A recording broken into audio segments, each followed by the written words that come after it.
Salut, c'est Cyril de Web de Fou, j'espère que tu vas bien aujourd'hui. On se retrouve pour un nouveau podcast pour voir ensemble pourquoi une entreprise sur deux se fait voler son fichier client, sa base de données. Je vais t'expliquer tout ça, tu vas voir qu'il y a énormément de facteurs et probablement des facteurs que tu n'as jamais entendus et sur lesquels il faut que tu sois très très vigilant. Avant ça, tu connais le truc, tu cliques sur le bouton s'abonner, tu vas dans la description, il y a un lien, ça s'appelle rejoins mes contacts privés, tu cliques dessus, tu mets ton email et tous les matins tu reçois des podcasts à forte valeur ajoutée avec des informations qui vont changer ta vie et ton business, crois-moi. Ok, l'intro est faite, on y va.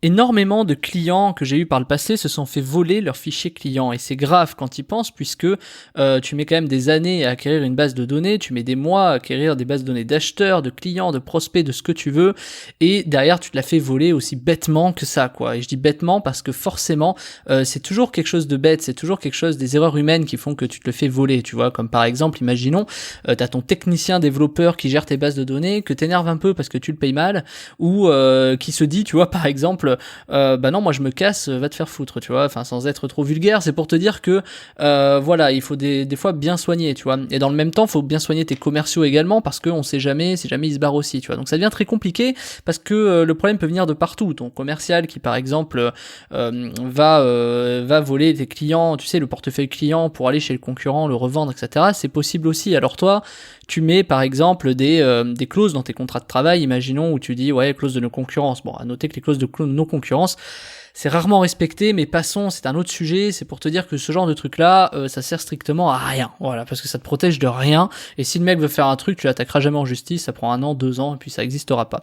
Donc le truc, c'est que les techos qui se barrent, c'est les pires, parce que avant de se barrer, ils ont accès à toutes tes données. Aujourd'hui, là, tu le sais plus que personne si t'écoutes ce podcast, c'est que la donnée est la valeur la plus précieuse qu'il peut y avoir dans ce monde à aujourd'hui. La donnée de tes clients, les informations clients, etc. Alors t'as la RGPD qui arrive et qui dit bon, on va protéger les données clients, faut que ce soit encrypté, faut que vous ayez des DPO, faut que vous ayez plein de trucs, etc. Et voilà, mais pour autant ça te protège pas encore du vol parce que c'est un peu le souci. D'ailleurs, combien de sociétés encore aujourd'hui se font voler et tu revends ça sur le dark web, tu sais, tu les revois sur le dark web. Moi j'ai vu des fichiers de clients, de gros clients qui se sont fait détourner par des biais que personne finalement ne saura vraiment comment, puisque t'auras jamais le fin mot de l'histoire, mais tu retrouves ces données sur le dark web et ça c'est quand même assez dingue. Et puis te vendent ça à des prix qui sont franchement ridicules quoi, c'est-à-dire qu'ils sont capables de, je sais pas, te donner 500 000 adresses de clients de tel truc à $10, tu vois, donc c'est un truc qui est quand même assez ouf. Quand je dis ça, c'est que toi, pour avoir 500 000 clients, t'as mis des années, t'as construit des sociétés, des machins, et il y a des mecs qui te revendent ça une bouchée de pain, c'est terrible, tu vois, en plus, enfin, c'est déjà, il faut pas voler, il faut pas les revendre, mais en plus de ça, ils les revendent pas cher, enfin, c'est du viol, quoi, tu vois, c'est ça où c'est quand même assez compliqué.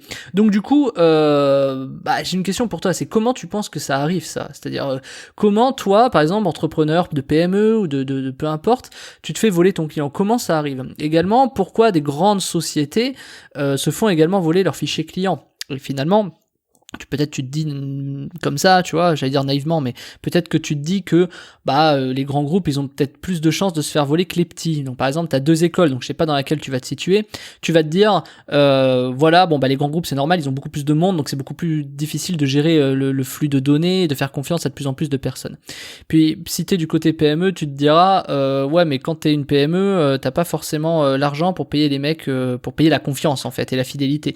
Donc du coup, n'importe qui peut venir et te voler. D'ailleurs, il y a beaucoup de PME qui recrutent des gens un peu à l'arrache, et puis qui derrière se font un peu avoir. Donc tu vois, c'est pour te dire quoi, que tu sois une grande société ou une PME, du coup, t'es jamais vraiment à l'abri, tu vois. Et donc il y a pas vraiment de techniques à aujourd'hui qui existent. Alors enfin, il y en a clairement, mais je veux dire, il y a pas vraiment de techniques qui sont faciles à appliquer et qui vont te permettre de garantir à 100%. Et ça, c'est ce que je me disais il y a par exemple, je sais pas, enfin c'était en 2013, je me disais ça et je me disais putain, mais quand même c'est fou de se faire voler autant de données par des gens, etc. Puis là, t'as les trucs qui arrivaient un peu gentiment. Et c'est quand même terrible de se faire voler ses fichiers clients, tu vois, c'est en général clairement ça vient de l'humain, c'est-à-dire c'est soit des gens qui volent les données parce que tu les payes mal et qu'ils ont envie de, tu vois, se faire un peu de beurre, ou alors c'est parce que du coup ils ont envie de te punir, tu vois. Il y a énormément de gens et encore aujourd'hui qui détournent les fichiers clients pour plein de raisons, tu vois. T'as maltraité ton prestataire, t'as maltraité ton salarié, t'as maltraité je sais pas, tu vois. Et je dis maltraité, faut pas le prendre dans le sens tu vois, t'as fait quelque chose de mal, mais par exemple tu l'as contrarié, il a estimé, tu sais, cette estime que c'était pas bien, ou que c'était pas à faire, ou que c'était pas à dire, et donc du coup il va te le faire payer. Donc toi en tant qu'entrepreneur, t'es toujours, tu dois faire attention à des trucs qui sont complètement lunaires, et ça devient compliqué. Moi je vais te donner mon exemple personnel. J'ai des salariés qui ont déjà détourné les bases de données de mes clients, c'est-à-dire que du coup moi je gère les bases de données de mes clients, et ce qui se passe c'est que j'ai des salariés qui je sais pas, trouvent une faille, tu vois, il y a toujours une faille quelque part, il y a toujours, enfin tu vois, c'est pour ça que je trouve dans le business il faut rester bienveillant, tu vois, et le mec exploite cette faille, et plutôt que de dire écoute j'ai trouvé une faille, génial, machin, et que le mec on lui file une belle prime pour ça, etc., le mec il va préférer détourner le bordel et en faire quelque chose, c'est-à-dire probablement ce que tu lui apprends de faire, tu vois, parce que s'il est salarié c'est qu'il peut pas vivre de ses propres moyens, et donc du coup il va juste appliquer ce que tu lui as appris. Et ça, un truc comme ça, là où je veux te rassurer dans tous les cas, c'est que les mecs qui détournent les bases de données, même s'ils font, moi par exemple je fais de l'emailing, mais si jamais ils détournent les emails et que derrière il fait de l'emailing comme je fais, 6 mois après il est mort pour une raison simple, il a pas tous les process qu'on a, il a pas toute l'envergure qu'on a, et également il a pas du tout essuyé les plâtres qu'on a essuyés qui va lui permettre de surmonter les obstacles. Et du coup le mec se sent pousser des ailes, et de toute façon il se fait défoncer pour une raison simple, parce que nous on a des protections qui nous permettent de voir que c'est cette personne, et à partir de là tu peux clairement l'attaquer en justice, tu vois. Donc il y a des techniques comme ça qui existent pour protéger sa liste email, et on en a créé une en collaboration avec des gens de juridiques, tu vois, des avocats, etc., pour valider que ce process était bon, parce que je trouvais étonnant que personne ne l'applique. Et on a fait ça avec un gros client, et on s'est dit tiens, et si on faisait cette méthode là pour justement protéger votre base de données, quoi. Et finalement cette méthode, depuis qu'on l'applique, alors tu te fais plus voler tes bases de données, et 2, même si un jour quelqu'un ose te les faire voler, etc., en fait tu peux lui soutirer de l'argent pour ça. Donc en fait t'es toujours gagnant, tu vois. Après tu seras pas à l'abri, par exemple, que le mec entre temps il est revendu 30 000 fois à 30 000 personnes, et là après tu sais c'est un peu l'effet domino, quoi. C'est que là après tes fichiers clients ils se retrouvent dans la nature. Mais t'as quand même une technique pour éviter de te faire voler ça qui est totalement inédite, Moi c'est une méthode qu'on a créée avec mon associé là-dessus, et cette méthode on l'a appliquée. Et dès lors qu'on l'a appliquée, on a clairement plus jamais eu de vol, C'est voilà, nous on s'est fait voler une fois et demie, je vais dire, c'était différent, mais allez, je vais dire 2 fois, comme ça sera plus simple. On s'est déjà fait voler 2 fois des bases de données de clients, et on a dit c'est pas possible, c'est-à-dire qu'en plus tes clients te confient leurs bases de données, c'est tes salariés qui te les volent, tu vois le délire, quoi. C'est que du coup il y a un petit problème dans l'équation, et donc c'est ça qu'on a réussi à résoudre. Mais ça peut être tes salariés, mais ça peut être tes prestataires, ça peut être tes partenaires, ça peut être ton associé également qui peut te voler ça et se barrer, tu vois. Il peut y avoir énormément de facteurs différents. Donc en fait, il y a des méthodes qui permettent de protéger ça, et qui sont à la fois très simples, tu vois. Elles ont un petit coût, mais en tant qu'entrepreneur, le coût est ridicule par rapport au vol de ça, si tu veux. Donc c'est pas, je te le dis, c'est un truc qui va valoir entre 500 et 1000 balles sur l'application, j'entends. Et moi je vais te former à ça, c'est la formation de la semaine, qui s'appelle Email Police, protéger sa liste email du vol, c'est que c'est une méthode qui est 100% efficace. C'est-à-dire tu ne feras jamais voler tes fichiers clients, ça c'est certain. Et si tu te le fais voler, de toute façon tu peux intenter la justice, et il y a une méthode très simple de retrouver ces gens-là, tu vois. Et ces gens-là qui vont te voler tes bases de données, même si tu sais pas qui c'est, tu vas être capable de savoir qui ils sont à la fin. Et donc du coup c'est une méthode qui est infaillible. C'est pour ça elle est 100% efficace. Tu ne te feras plus voler. Et si tu te fais voler, de toute façon tu peux gagner de l'argent. Donc en fait t'es toujours gagnant. Et cette méthode on l'a développée en 2013, et on l'a donnée à tous nos concurrents également, parce que on veut pas que nos concurrents non plus se fassent voler, etc. Et je dis qu'on l'a donné à tous nos concurrents parce que en fait, on l'a donné. Ils sont passés par nous pour le faire, qu'on se le dise, On leur a pas dit tiens fais ça, tu vois. Jamais on fait ça.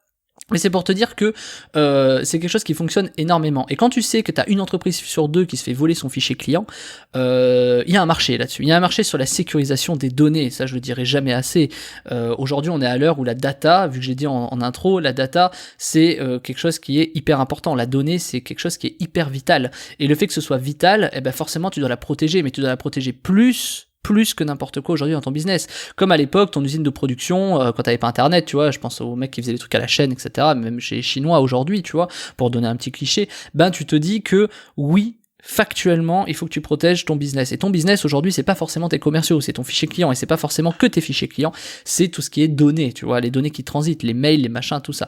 Donc, si tu veux éviter de te faire voler des informations et des bases de données notamment, je t'invite à cliquer sur le bouton dans la description qui s'appelle Email Police, c'est la formation Email Police, protéger sa liste email du vol. Je me suis pas trop foulé pour le nom, mais c'est une technique qui est 100% efficace. Et celle-là, tu te feras plus jamais voler. Et quand tu vas voir de quoi il retourne, tu vas te dire, oh, putain, mais ah ouais, c'est pas bête. Et en plus de ça, c'est secure, quoi. Et en plus de ça, je me le ferai plus jamais voler. Tu vas voir de quoi il s'agit. Donc, si jamais t'as peur de te faire voler ta liste email, ou si jamais tu te l'es déjà fait voler et que tu veux plus te la faire voler, clairement, il y a une technique qui existe. Ou pire, si t'es quelqu'un qui vole les listes email, bah déjà désabonne-toi, et ensuite tu peux prendre la formation pour voir un peu de quoi il retourne et c'est quoi et pourquoi tu ne voleras plus jamais les listes email si tu le fais. Tu vois, c'est condamnable clairement et tu vas comprendre pourquoi tu le feras plus et pourquoi c'est fini.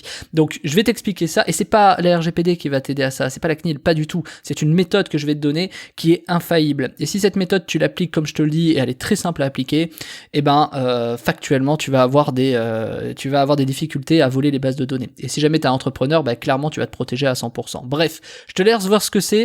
Je te pousse pas trop à acheter ce truc, tu vois, dans le sens, je vais pas, t'as vu, je fais un peu gaffe, etc. Je te dis pas, je vais pas essayer de te faire peur pour que t'achètes, etc. Je te dis juste que c'est quelque chose de hyper vital quand même. Faut que ça te soit arrivé au moins une fois pour comprendre à quel point c'est important. Et tu verras qu'il n'y a pas de prix à ça, en fait. Il y en a jamais.